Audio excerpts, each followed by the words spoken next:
Adrien Tchomakou, c'est un plaisir de vous retrouver sur ce plateau malgré votre semaine très chargée. Voilà.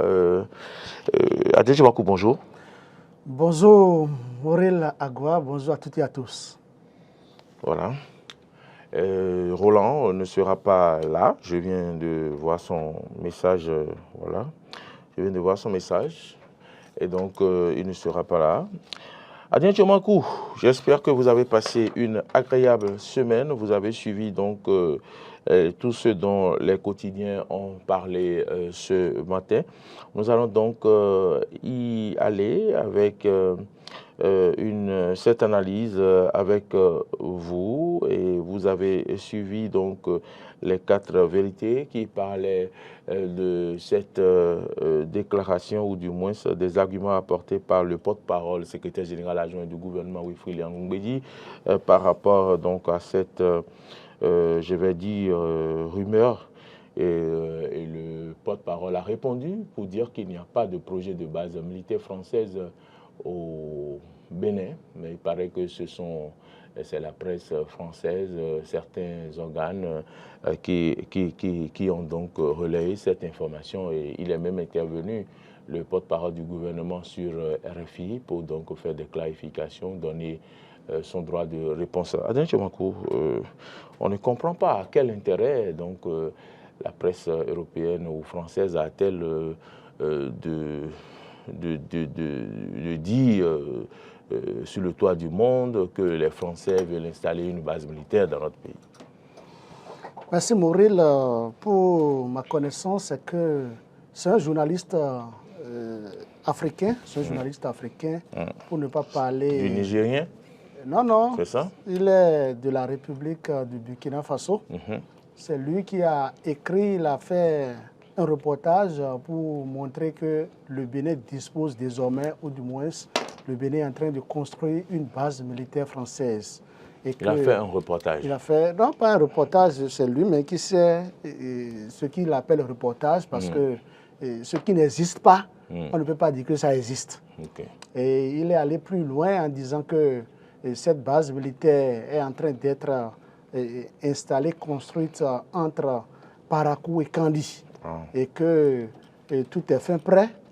Et c'est là que le porte-parole du gouvernement était obligé de monter au créneau. Il a donné la localisation de la base militaire, il a donné la localisation, les coordonnées, en disant même que même si le gouvernement béninois veut démentir ses propos, qu'en réalité on ne peut non plus démentir le fait qu'il y a actuellement sur le territoire béninois des militaires de la nationalité française. Oui, mais on ne peut pas nous refuser cela. Il y a la coopération avec la France qui a conduit à avoir des militaires, des Français, des représentants français dans tous les pays. Donc, je pense que ce journaliste de Burkina Faso a tiré à terre. Il n'a pas dit comme on le dit, il a tapé poteau. Il a tapé poteau. Il a tapé poteau. Il faut avouer que Wilfried Liangoubedi a clarifié et il a dit que en République du Bénin, que ça fait au moins 6 mois, nous avons bénéficié, c'est-à-dire l'armée béninoise a bénéficié d'une formation qui a été conduite de main par des instructeurs français et belges et aussi américains. Et que tout est terminé, les gens sont déjà rentrés depuis 6 mois. Qu'on ne comprend pas. On ne sait pas comment cette information a été fabriquée et rendue publique. Et une information qui aujourd'hui, des gens prennent ça comme une réalité. Or, c'est du fake. C'est une fausse information. C'est une information fausse. C'est une information fausse. Donc, je pense quand même que nous, professionnels des médias, en général, nous devons dire la vérité, nous devons restituer les faits, parce que vous savez, les faits sont sacrés, même si les commentaires sont libres.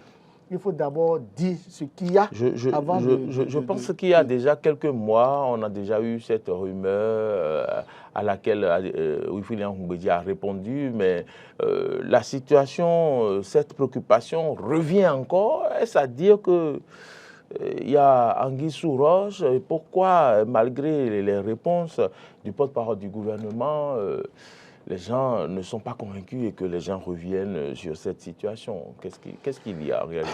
Si vous suivez bien... Est-ce la position par rapport au push du Niger qui amène les gens à supputer qu'il y aura forcément une base ici parce qu'il faut une base quand même aux Français s'ils veulent attaquer ou je ne sais quoi? Est-ce que c'est ça qui amène les supputations?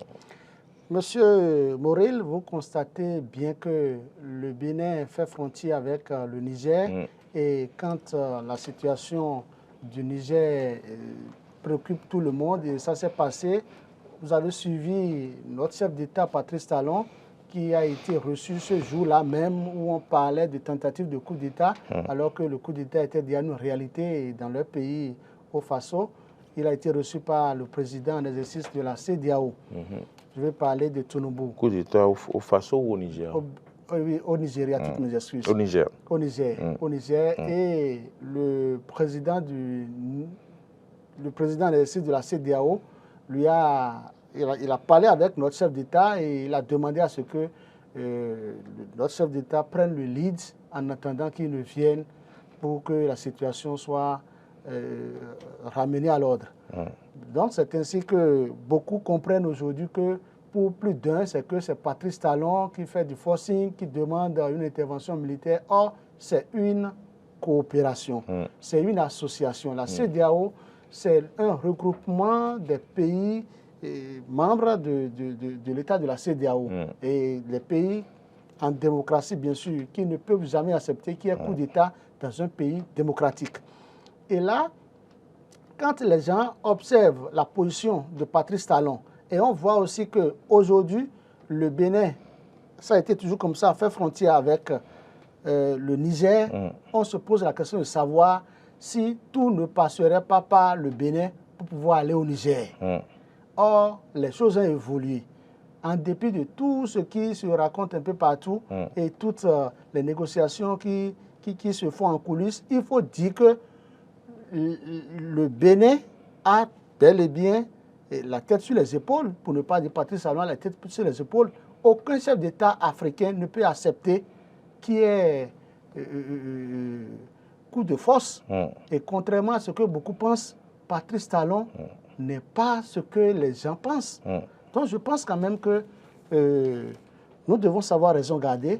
On doit se dire que le Bénin et le Niger sont des pays frères, encore que jusqu'à ce jour, plusieurs Béninois vivent au Niger. On a plein de frères là-bas, on a beaucoup de frères. On a beaucoup de frères. Quand vous prenez par exemple la famille Tchomakou, ils sont très nombreux.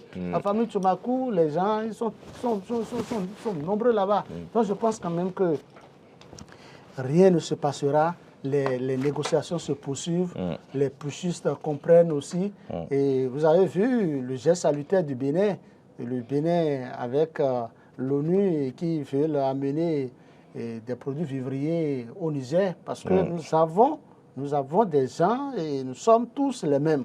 Et on est sensible à ce qui se passe, hormis la position. Le couloir humanitaire n'est toujours pas ouvert, je pense quand même que les négociations sont en cours et ça sera fait un beau jour. À la une du quotidien Le Potentiel, l'on parle de Talon, une trahison dans le rang de ses soutiens à moins de 3 ans de la fin de son mandat. Et puis le journal parle de mauvaise gestion, de détournement, de corruption, de magouille.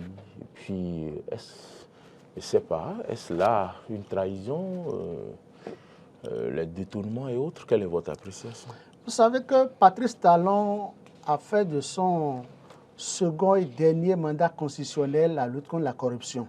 Et si on s'en tient à cela et qu'on sait que c'est pour véritablement lutter une fois encore contre la corruption que Patrice Athanase Guillaume Talon a été candidat et réélu brillamment par le peuple béninois, c'est pour dire si un ministre de la République ou un cadre de la République, un proche de la République, se donne le vilain geste de détourner, de dérober, de piller nos ressources publiques, c'est que celui-là est en train de trahir la volonté politique du président Patrice Talon.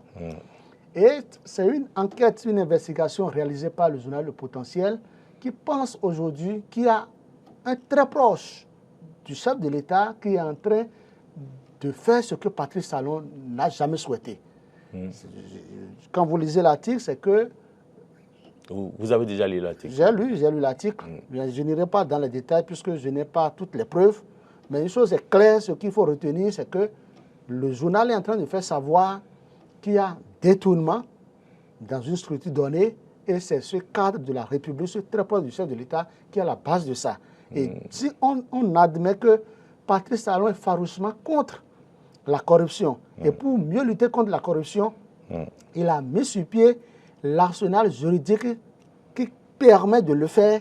C'est inadmissible que malgré cette volonté politique de Patrice Talon de véritablement assainir les finances publiques, que des proches du chef de l'État s'adonnent à ce vilain geste. Donc je pense qu'à 3 mois de la fin... Est-ce que celui qu'on soupçonne de détournement, est-ce qu'il a été interpellé déjà? Est-ce qu'il y a eu des audits qui ont révélé qu'il détourne ou bien le journal... Écoutez, le journal Le Potentiel, c'est un organe, parmi tant d'autres en République du Bénin, un organe qui fait de très bonnes investigations. C'est vrai que le monsieur est présumé et en posant l'acte, si le journal écrit, il faut avouer qu'il n'a pas été interpellé. Vous savez, la presse, c'est la veille citoyenne. Les journalistes sont là pour dénoncer ce qui ne va pas et ce dont ils ont les preuves. Et quand Le Potentiel s'adonne à cette dénonciation, c'est parce que ce journal a une preuve tout au moins. Et c'est que ceci, l'acte qui n'est pas bon a été posé.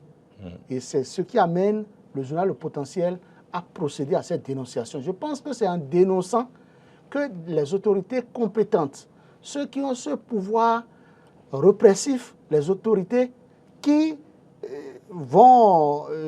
qui ont en charge la lutte contre la corruption, le procureur spécial, par exemple, peut s'auto-saisir de ce dossier.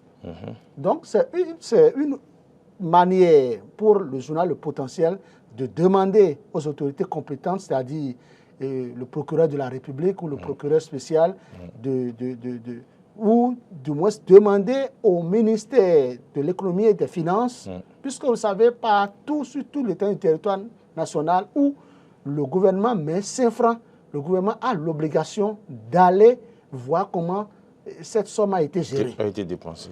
Et il peut, ça il faut le dire, il doit avoir nécessairement un audit. Donc c'est une manière, si vous lisez même l'analyse du journal, le journal demande à ce que les autorités compétentes se préoccupent du dossier, puisque les deniers publics, c'est l'argent de nous tous, c'est le contribuable béninois qui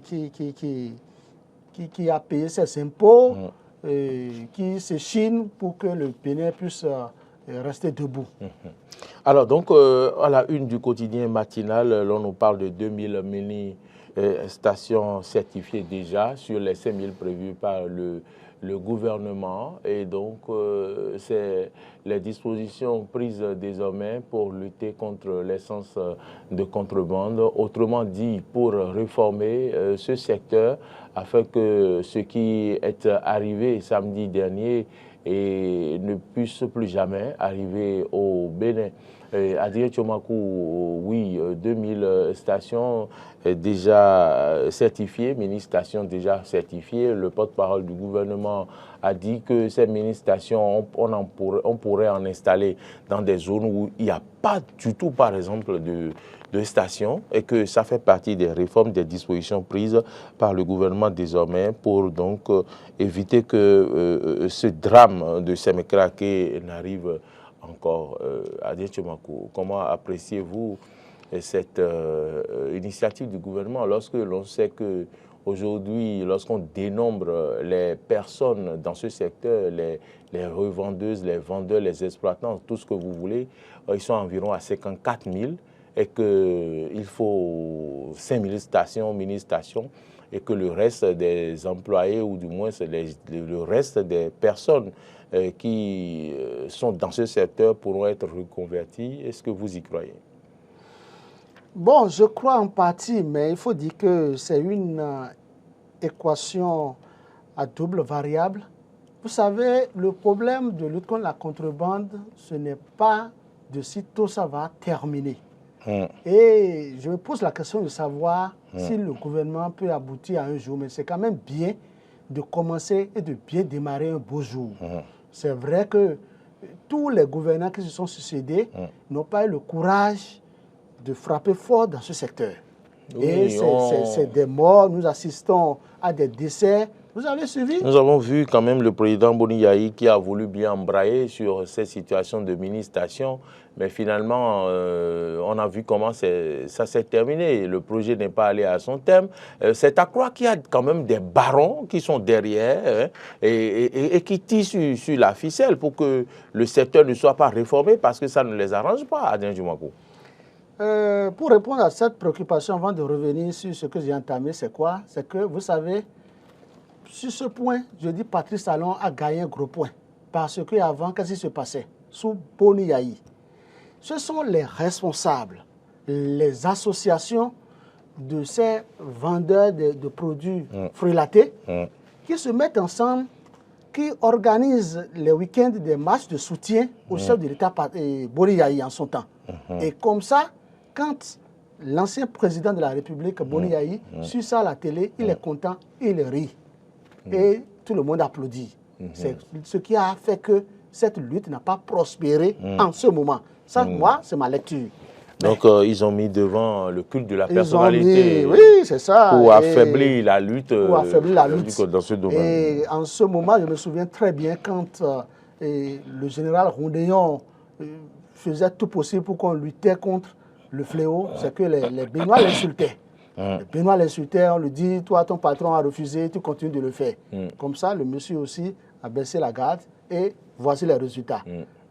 Vous avez vu, le gouvernement nous parle de 36 morts, 36 décès. Beaucoup de blessés. Hier, le gouvernement, pour une deuxième fois, s'est rendu au CNHU avec 2 ministres. Et ce jour, aujourd'hui, il y a une réunion à Samé-Craqué. Et on ne sait pas si on va nous dire encore que les décès ont continué. Non, cette réunion, c'est pour informer les populations des dispositions prises par le gouvernement et qui autorisent donc les tests d'ADN pour l'identification des corps. Donc, voilà un peu les informations qui seront livrées au cours de cette rencontre. Ce qu'il faut dire, c'est quoi? C'est que, premièrement, le gouvernement a recensé les vendeurs d'essence prélatée. Et c'est chiffré à plus de 5 000. Vous comprenez? Je vous ai parlé de 54 000. Hein. Oui, 54 000, toutes mes excuses. À 54 000. Ça, c'est, je vais vous dire... Et chaque jour, il y a quelqu'un qui prend un bidon et quelques bouteilles et qui vient s'installer là où il veut boire de la moitié. Donc chaque jour, ça s'ajoute. C'est le 8e. Bon, ok. C'est le 8e parce que c'est ceux qui ont eu le courage de se déclarer officiellement. Ils sont très nombreux. Vous pensez que... Je vous l'explique. Depuis ce recensement, ce point fait, je vous dis que chaque jour, il y a des jeunes qui décident, tous les jours. Avec 3 litres, ils commencent le commerce et ils s'installent quelque part au coin de la rue et puis ça y est. C'est tous les jours. Donc je pense que c'est ceux qui ont le courage d'aller donner leur nom, de déclarer officiellement qu'ils sont dans ce secteur d'activité. En réalité, c'est quoi? Aujourd'hui, les gens ont peur de dire je fais ci, je fais ça. Parce qu'on suppose que si on fait cette déclaration, quelques jours après, on peut vous amener de l'impôt à payer ou des taxes à payer. Donc les gens ont peur. Et qu'est-ce qui se passe? Ces 54 000, moi je pense que, écoutez, le gouvernement, on nous parle maintenant déjà de 2000 mini-stations. Ces 2000 mini-stations, pour, à vrai dire, ne vont même pas suffire pour Porte-Nouveau seul. Si on doit dénombrer effectivement les gens, ils dépassent 2000 à Porte-Nouveau. Ils dépassent 5000 à Cotonou. Ils dépassent 17 000 à Calavi. Quand je dis Calavi, c'est la commune. C'est toute la commune. La plus grande commune du Bénin, c'est Calavi. Maintenant, est-ce qu'on veut satisfaire d'abord une commune ou bien on va faire le jeu pour dire, bon, non, je pense que le gouvernement doit redoubler d'efforts. Je pense que le gouvernement ne peut pas installer 54 000 mini-stations. Il ne peut pas installer 54 000 mini-stations. Ça veut dire que dans une rue, il y aura 4 mini-stations, par exemple. Parce que vous savez comment ça s'aligne, là, les vendeurs de paillots. Donc, les vendeurs d'essence prélatée sont aujourd'hui plus nombreux que les fonctionnaires de l'État. Non, c'est la vérité. Les gens ont peur d'entendre la vérité, d'écouter la vérité. Écoutez, quand vous prenez d'un carrefour à un autre, regardez combien de vendeurs d'essence prélatée vous voyez. Maintenant, j'attends de voir d'abord la faisabilité. Les gens ne vont-ils pas souscrire, ne vont-ils pas payer quelque chose pour obtenir ces mini-stations? Ça va revenir à combien? C'est clair, ça ne va pas être gratuit. Est-ce que les gens vont accepter payer? C'est les fournisseurs, ceux qui ont un certain niveau. C'est rien que des interrogations. Et puis, une certaine ressource financière qui vont pouvoir se l'acheter. Ce ne sera pas à la portée de tout le monde. Est-ce que c'est un soutien, peut-être les grossistes une aide, je sais pas, ou les détaillants de certains niveaux. Une subvention du gouvernement. Donc, j'attends de voir la faisabilité. Mais en attendant, les gens vont toujours continuer à vendre tel qu'ils le faisaient aux abords des ruelles, puisque les voies sont en train d'être dégagées maintenant, les grandes voies, les grands axes sont en train d'être dégagés. On va en parler tout à l'heure. Donc je pense quand même que le problème est plus profond. 5000 stations, c'est vraiment peu. Je voudrais quand même, avant de finir avec ce sujet... On peut parler de 5000 stations pour le moment pour Porte-Novo seul. Oui, c'est peu, mais c'est quelque chose. Je ne dis pas, je ne rejette pas. Le gouvernement est clair à un plan de reconversion pour le reste et on verra comment ça va se faire. En son temps, certainement, le gouvernement va communiquer clairement sur le sujet pour qu'on soit informé. Mais avant de finir avec le sujet, non, je ne voudrais pas aborder notre sujet. J'ai une question pour vous. Dans cette affaire d'installation de mini-stations, j'ai une inquiétude. Parce que vous savez que les habitudes ont la peau dure. Chez nous, c'est des gens qui ne sont pas du tout, par exemple, dans ce secteur-là, qui vont se pointer et dire que oui, qu'ils ont besoin d'une station en utilisant leurs relations, alors qu'ils n'étaient pas du tout dans le secteur-là. On va leur donner une station et ils vont rentrer dans ce secteur. C'est pour dire que mon inquiétude est que les choses se fassent dans les règles de l'art, et que réellement que ceux qui sont dans le secteur et qui sont prêts à remplir les conditions bénéficient de ces stations, mini-stations, et que d'autres ne trouvent pas en cela une opportunité de s'introduire dans ce secteur-là alors qu'ils n'étaient pas présents. Qu'est-ce que vous en pensez? Les gens vont s'introduire dans ce secteur parce que, vous savez, ils sont très nombreux, les Béninois, qui voulaient déjà commercialiser ce produit frélaté. Parce que, à ce qu'il paraît... On va dire de contrebande. De contrebande. À ce qu'il paraît, c'est que c'est vraiment rentable. C'est rentable, mais il y a assez de conséquences, selon les dits des uns et des autres. C'est que c'est vraiment rentable. Et le Béninois est toujours à la recherche du profit. Et donc, si le gouvernement lance, attendez-vous que ceux-là qui voulaient rentrer dedans. Il faut que les vrais bénéficiaires soient les premiers. Il faut que les vrais bénéficiaires... Ce qu'il faut dire, c'est pour ça que je dis que j'attends de voir la faisabilité. Profitent de cette opportunité. Est-ce que c'est vrai, c'est un commerce qui n'était pas vraiment réglementé? Est-ce que le gouvernement va demander maintenant aux bonnes dames, aux beaux messieurs qui ne savent pas écrire, lire, d'aller d'abord créer une entreprise en ligne, avoir leur IFU, de remplir toutes les formalités pour pouvoir obtenir. Je vais vous donner un exemple. Pour rentrer dans la ville de Boïkon, il y a une station-service à droite, si vous quittez Cotonou ici. Vous savez, moi j'ai quitté l'intérieur du pays hier. J'ai pris du gasoil là. C'est un papa, un vieux, le monsieur il est âgé, il tutoie déjà la soixantaine. et c'est le pompiste. Il m'a payé, il m'a vendu 15 000 francs de gasoil. Je lui ai demandé la facture normalisée. Le vieux m'a dit, facture normalisée, l'appareil est là. Si vous voulez, descendez et vous allez m'aider à faire ça. Moi, je ne sais pas le faire. Que lui ne peut pas m'établir la facture normalisée. Et j'ai dit, ah bon, ok, laissez. Vous voyez ça?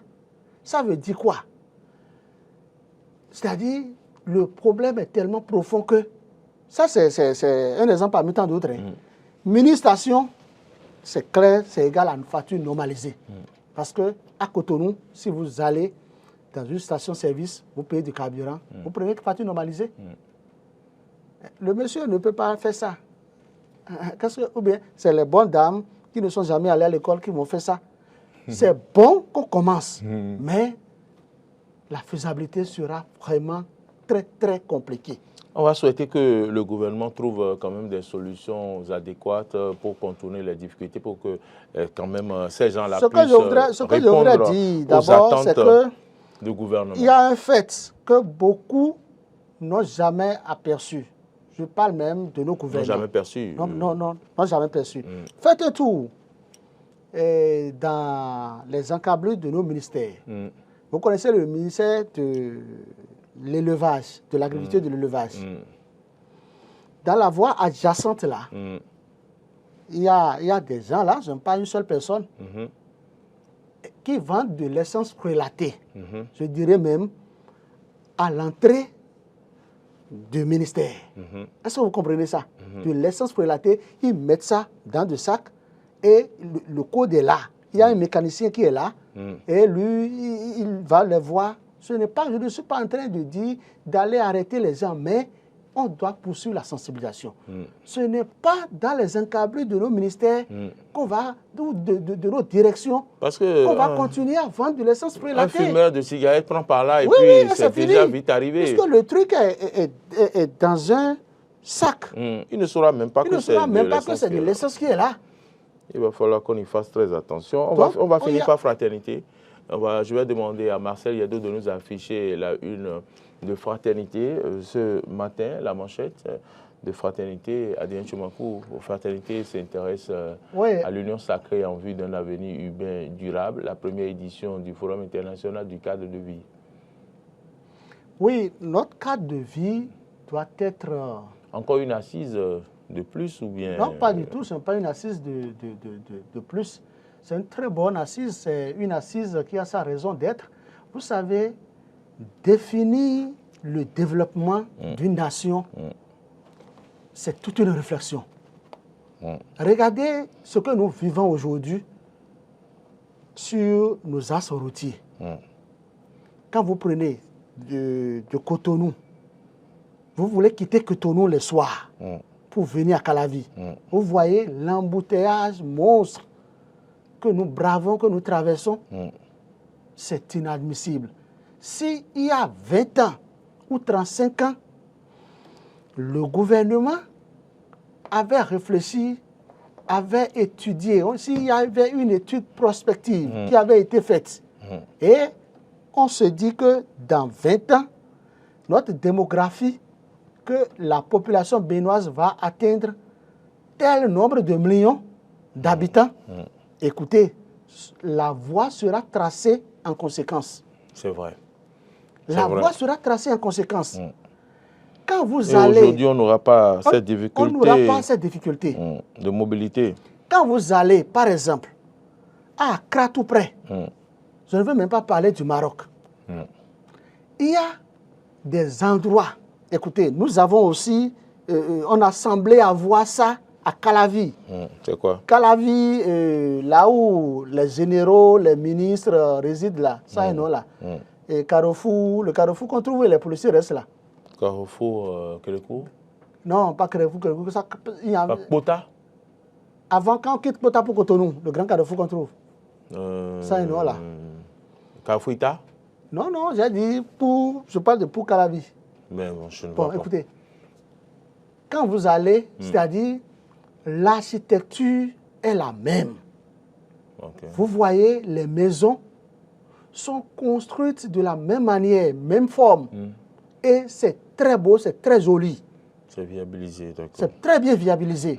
Les routes sont tracées, les artères, après les pavés peuvent passer, les zones peuvent être asphaltées, mais je pense que c'est beau, c'est bon à voir. J'oublie toujours le nom du carrefour là.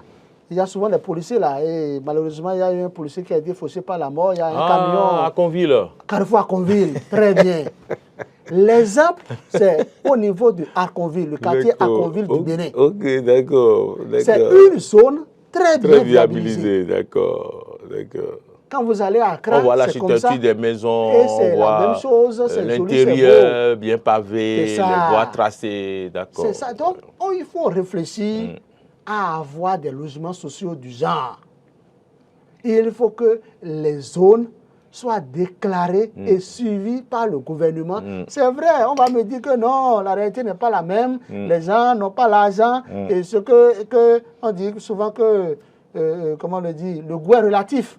Ce qui est bon pour l'un n'est pas la même chose pour l'autre. Donc je pense quand même qu'on doit réfléchir dans ce sens. Le gouvernement, qui est le premier responsable de tout ce qui se passe dans son pays, doit savoir que dans 30 ans, notre démographie va atteindre tel nombre, tel niveau.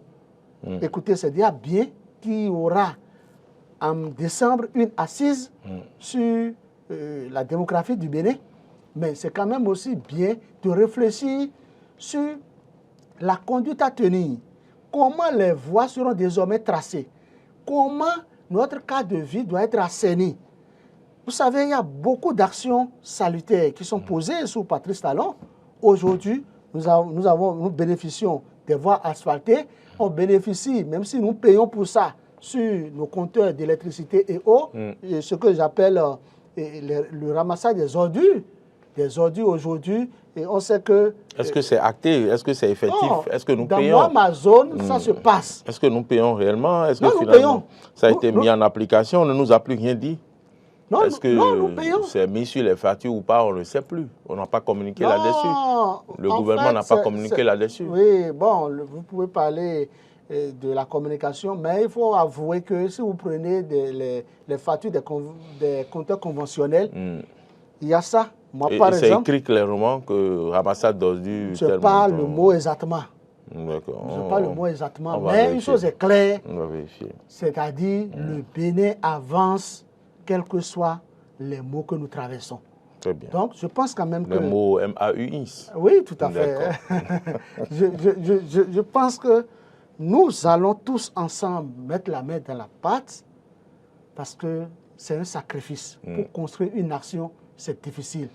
On a vu des pays, on a vu Ghana, aller au Ghana aujourd'hui, pour voir comment Ghana est viabilisé.